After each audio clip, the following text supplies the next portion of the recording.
As you join us here at 4 o'clock, get ready. Frigid temperatures making their way to us. I'm Abigail Ogle. I'm Evan Onstadt. Thanks for being with us here at 4 o'clock. We're going to get to that here in just a second, but we have more coming in your top 5 stories.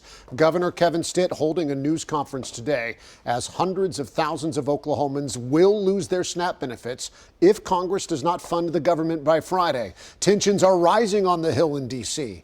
as the demand for those food subsidies continue to rise. And President Donald Trump reaching a deal with China. We will tell you what that includes. So some big stories there. But first, we got to talk about that first alert forecast. Chief Meteorologist Damon Lane, you are tracking our first freeze of the season for many of us tonight. Yeah, lots of colors on this map that we haven't looked at in a while, but freeze warning for western Oklahoma coming up to I-35, and then it's a frost advisory. That includes a metro down to Purcell, Davis, Stillwater, eastbound to Shawnee and Seminole. So what's the difference between the two colors here? Expect a greater chance of a freeze for all of us in purple, and then for those of us here in this blue, it's gonna be pretty close. We're still waiting on some more high resolution data coming in, see if we need to upgrade that, and we'll continue to watch it for the next couple of hours. But it has been a windy afternoon. Now, the good news is at the peak of the winds that we had today, those have now come down, but we're still blowing at about 40 miles per hour here in Oklahoma City, where temperatures are a cool 58, 57 degrees right now, currently in McLeod. So temperatures, even though we're in the upper 50s because of those winds, it's been feeling pretty chilly for sure. Right now, lower 60s in Goldsby, upper 50s in Blanchard, lots of 50s and 60s on the map. But as the sun sets tonight and the winds begin to settle down, these temperatures are going to drop quite a bit, and these winds are going to drop quite a bit as well. So what we're looking ahead to, the freeze for tomorrow morning, plus Halloween is the day after tomorrow. Going out trick-or-treating coming up. Evan?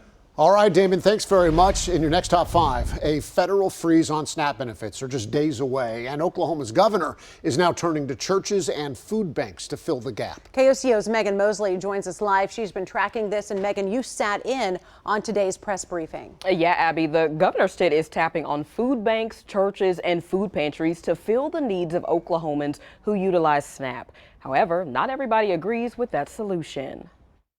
Simply put, Congress needs to act. I want to clarify, this is a federal issue. As the clock ticks towards November 1st, Oklahoma families relying on SNAP benefits are bracing for a cold reality. I am thinking about my family and how I'm supposed to feed my boys, after the 1st, once we don't have food stamps left. While state leaders are looking for warmth and community support. While we're continuing to push D.C. for action, we're also mobilizing and working to make sure that Oklahomans can weather this storm. Governor Kevin Stitt, in a press conference at the Regional Food Bank of Oklahoma Wednesday, says now is the time to lend a hand. We're talking to all of our state agencies, our federal delegation. We've been in constant contact with them. The legislature here in the state of Oklahoma. We've talked to our churches, nonprofits, ask everyone to assess the situation to figure out a path forward. They're urging you to donate to your local food bank or pantry, or simply help a neighbor in need. We are seeing a very large and quick uptick of people who have never come to a food pantry before. We're seeing 37% increase in people coming asking for help, for food help, for the first time. Now is the time for us to step up as fellow Oklahomans, the Oklahoma Standard, neighbors walking with neighbors. However, the state Senate Democratic caucus says that's not the answer. They say food banks, pantries, and churches are already stretched thin, and they're calling on the governor to call for a special session to allocate state funds to meet the needs. But Stitt says that can't happen. If we use state funds, whether that be from our rainy day fund or from other sources, the federal government has said they're not going to reimburse us, or it's not likely, or they can't guarantee it. So before resorting to rainy day, we're going to beef up other programs that we have. There are ways that you can help us. We have a plan in place. We would like to double our distribution for each month that this goes on, and that would cost an additional $5.5 million a month. Now, if you can't make a monetary donation to the food bank, there are other things you can do. We're always in need of canned meat, hearty soups, canned vegetables, and canned fruits.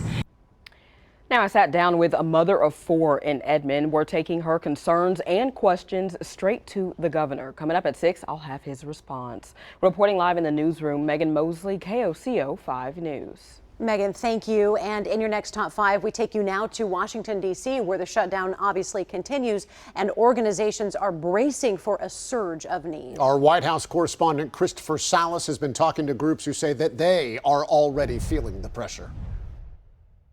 Nonprofits across the country are preparing for a SNAP shutoff.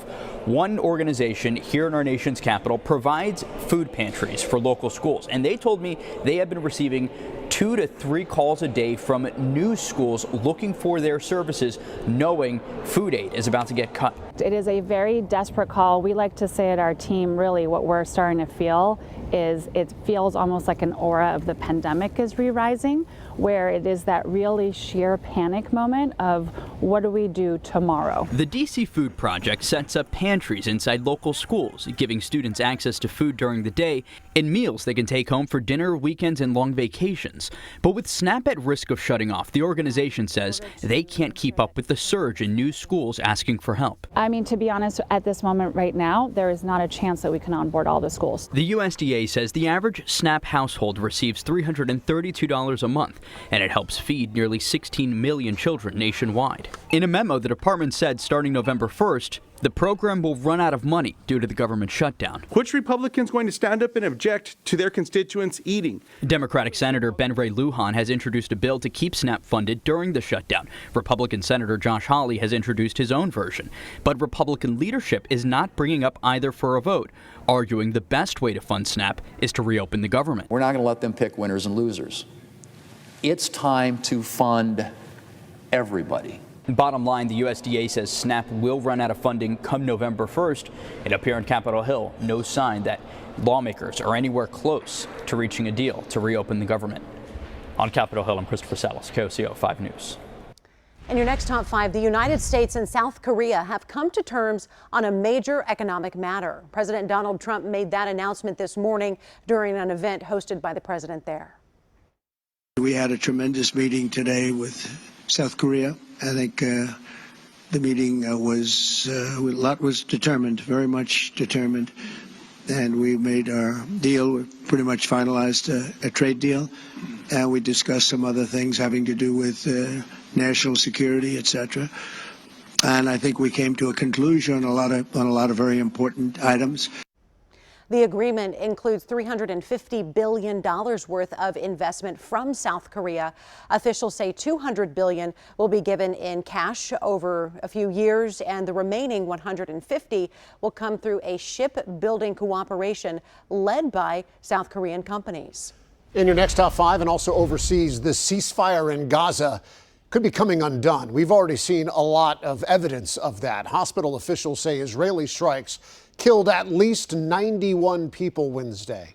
Israel accused Hamas of violating the ceasefire by withholding the bodies of the remaining 13 deceased hostages. Hamas said that returning the bodies may take longer because of the destruction in Gaza. After these deadly strikes, Israel says they are now resuming that ceasefire.